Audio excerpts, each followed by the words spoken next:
What is up, everybody, and welcome back to Lesser Athletes. My name is Chadwell, and today, like always, another interesting video for you here on the channel. Today is who was the one that attacked Jade Cargill, which I think a lot of people are wondering. I think this is going to be an interesting storyline, probably going all the way to Saturday night's main event, which I wonder how many matches we're going to get. Let me just yap for a second. Like, already getting KO and Cody, a lot of people think we're going to get a lot of title matches there. We're going to gain the U.S. Championship there, probably the Raw Championship there, if I'm not mistaken, as well. For women's side, I'm saying, of course. How many matches are we going to get? Because I do think that this could lead up to there. But let's just talk about the 7 culprits. And yes, there are 7. I was going to have 6. I think 7's cooler of a number. I do a lot of, 6 people for basketball, so we're doing 7. I've done a lot of 7 recently, too. And 7's like a cool number. I don't know. Why not? I added 1 person just for fun. We're going to go from least likely to most likely, and I generally do believe that all of these, maybe not the first one, has a strong case of potentially being the ones that did this. And so let's start off with the first one. The first one that I believe potentially could do this is Lash Legend. Now, this is a shout. I'm going to be real. I don't think this is necessarily probably the answer, but if we're looking at maybe a potential storyline of people just not trusting each other, and then actually it's just somebody else that did it. Like maybe Bianca's blaming Bailey, maybe Naomi's blaming somebody else. Maybe that side is blaming, Nia and them. Maybe it's actually just Lash Legend all along, and it's a way to kind of boost her into this main roster and maybe start a feud with a lot of the main stars. I know we had a little bit of a kind of showcase with the tag match, and it was an amazing tag match. Really showed me that Lash Legend could be a really star in this company. And I think Lash Legend, with a few feuds, with a few maybe lucky wins, maybe here and there, could be somebody that we could be talking about as a real competitor for maybe a mid-card title, for example. I think Lash Legend could be the answer if you're trying to really bolster somebody and really push them up. And it's like whoa, I did not expect this. But I don't necessarily think it is the answer. Now we're going to start with people that I actually do believe could have done it. And I think this kind of whole storyline is going to be a huge mystery for maybe a week or two, unless it plays out at Survivor Series, which of course I'm recording. You're going to see it before Survivor Series. But I think that we're going to just see the lead up to it. And the ones that are going to be blamed are the ones that's not going to do it. And I think they're going to blame Liv and Raquel. And that's who I have here at number 6. Do I think Liv and Raquel were the ones when they kind of already beat up Rhea Ripley? I mean, it's kind of too obvious, which makes me not say it. But if it's not obvious, then it probably is them. It probably is. But I don't think they're going to go that route. I think we're going to see a genuine heel turn off of this angle. I know it was an injury angle for just Jade Cargill. So maybe it is, that's why let me say this quick, actually. Jade Cargill supposedly has an actual injury. So doesn't make a lot of sense that they were just planning to have this kind of angle for a while. So there had to be something that either got ramped up in a potential heel move, or it's actually just somebody that is just injured her, so then they could ride her off TV. Whatever it might be, I don't know. But it's a good way to potentially make a heel turn if they wanted to make a heel turn, or it's a way just to kind of solidify heels. And that's why I think Liv and Raquel could be an answer. It really could. But I don't think they're going to be the answer. And a lot of people think this next person was the one to do it, and I just do not see it. But I believe it'll probably be better than a Liv and Raquel that did it, and that is Bianca Belair. A lot of people think Bianca was the one to do it, and I'm going to be real.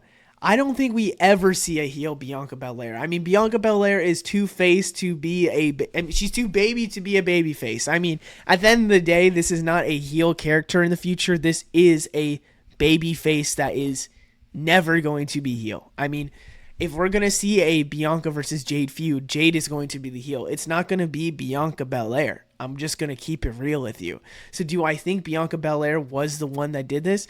I don't think so. And I think I'm recording this right after Raw. It's now 39 minutes since Raw. I don't think we're going to see Bianca either not admit, but just be like, a little bit sus. I think it's going to be her blaming people and her picking out people who to blame. And that's going to be the storyline. Not, it's Bianca. Bianca's just putting on a show. It is going to be Bianca blaming because she's going to be the babyface. And truthfully, I mean, I don't think she went into a match and then all of a sudden that happened. It had to be someone that wasn't involved in that match and people that were there that night. So you got to think about stuff like that. You got to think about all the hidden features and little factors that are involved. And truthfully, don't think it's Bianca. I think this top 4 is where we get to, I generally think there's a big chance they did it. And at number 4, and you can call me crazy for putting her number 4, but it would be, just like I said for Lash Legend, just for what I said about Raquel and Liv, combine those two, and this is the perfect candidate to do it. Candice LeRae is my pick at number 4. I think Candice LeRae would make a ton of sense of going after Jade Cargill, maybe trying to prove to Nia Jax that, hey, I'm here for the long run, and I am a true player, and I'm willing to do anything to win. And so I try to do this for our women's war game. I'm kind of wondering maybe something on Friday Night SmackDown we see that Candice LeRae admits that she did something, or maybe in the future. You'd also think maybe she would say something by now, but maybe they're kind of holding it and hiding it for now just to be, whatever. I don't know. I think Candice LeRae makes sense if you're trying to push someone and trying to really develop as someone like, oh my God, they're evil, which we saw that with Maxine Dupree before when she said the thing about the dead brother, dead sister, either or, one of them. Couldn't tell you.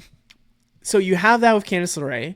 And then if you're trying to play the factor of, oh my God, this was a legitimate injury, let's just write it off and let's blame it on somebody because someone has to take the fall for it. Candice LeRae is the best person to do it for because, one, under Nia Jax kind of fuels the kind of big thing that's been going on SmackDown, and it kind of would break up Nia Jax and Tiffany Stratton a little bit because you have to think like Candice LeRae's doing this just for this. Like, this is crazy. This girl will do anything to win, and Tiffany Stratton won't do that. So Candice LeRae is my pick here, and I generally believe I was going to put her higher, but I think there's 3 other people that make a better case. The third person on this list is a little interesting. And that third person that a lot of people also predict, and they actually predict this is the winner. I don't think this is the case. I think a lot of people would think that it is Charlotte Flair, and I'm putting her 3 because I think there is a case here. I mean, when you look at Charlotte Flair posting some returns recently, the timelines matching up. Maybe they had Charlotte Flair going after Nia Jax for Survivor Series, and instead this is the angle they play, which, I'm going to be real. You can't tell me Charlotte Flair would go after a Nia Jax, though, if she's heel, right? Like, you could, but, I mean, do you 100% say yes to that? I think it's more likely that she comes back as a babyface, goes against Nia Jax, takes off the championship, Tiffany Stratton cashes in. That's where I see this going.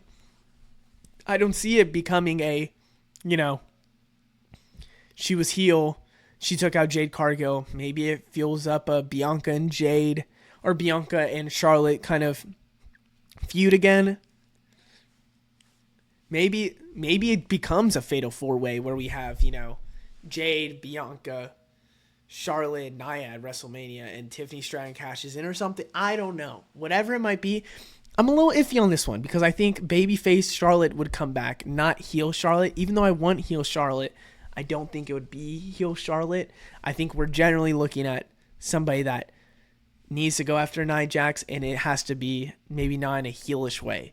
But her coming back and her making a statement makes a ton of sense. So that's why I have her here. Up next, we have the person that's probably going to get blamed for this, and that is Bayley. I think Bayley's number 2, not number 1, number 2. And it makes me wonder what's going to happen with Bayley. Because after Bad Blood, I think we all agreed, and I can't even say after SummerSlam, she was kind of positionless. Like, or storyless. She doesn't really have a path.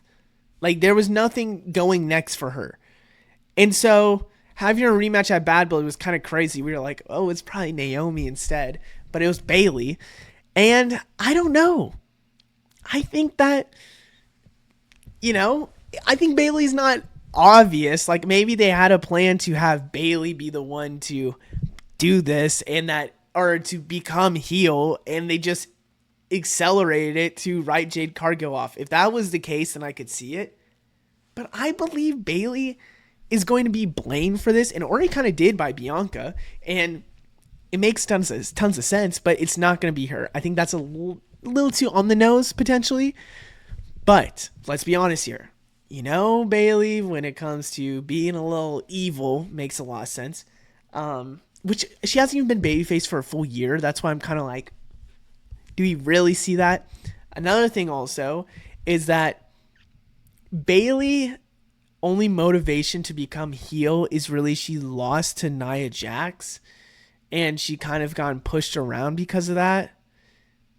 There's not really a big reasons to become heel and do this to Jade Cargill. Now you have her being there when it happened, which is not good for her. It's kind of a little sus. And now she's entering herself into the ring and entering herself into the War Games. And then you also have to think like she's now at the Raw and helped Bianca. It's a little sus. And I think she is the second most. And I think that's going to be the person they're going to point at. But I don't think that's number one. Call me crazy here. And I think the reason why she didn't go for the U.S. title is because Naomi was the one to do it. And yes, this would be a crazy shock. But when you're looking at Naomi right now, story-wise, there's nothing for her. The only thing she has going is that she's either a friend of Bailey or she's going against Nia Jax or she's a friend with Bianca. But here's the thing. Bianca and Jade have left her dry. Bianca and Jade have not been there for her for a while now. And even said in the most recent SmackDown, hey, I got your back if I need to for this U.S. champ. Didn't come out.